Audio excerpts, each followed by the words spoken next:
ప్రొద్దుటూరులోని పెన్నానగర్కు చెందిన రసూల్ బిర్యానీ ప్రియులకు శుభవార్త చెప్పారు. మన ప్రొద్దుటూరు పట్టణంలో ఇప్పటికే ఎన్నో బిర్యానీ హోటళ్లు ఉండగా అందుకు భిన్నంగా మంచి రుచికరమైన చికెన్ మరియు మటన్ బిర్యానీ అందించేందుకు బిస్మిల్లా బిర్యానీ పేరుతో రసూల్ నూతన హోటల్ను నెలకొల్పారు.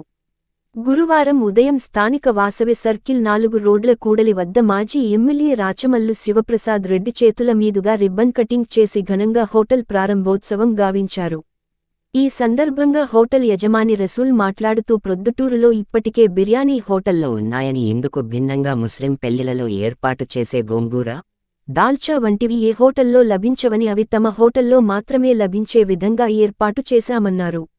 రుచిలో ఏమాత్రం తగ్గకుండా హోటల్ను నడుపుతామని పేర్కొన్నారు. ఈ కార్యక్రమంలో మున్సిపల్ వైస్ చైర్మన్ పాతకోట బంగారు రెడ్డి, నడింపల్లి చాంద్ భాషా, మాజీ కౌన్సిలర్ నూర్జహాన్ తదితరులు పాల్గొన్నారు.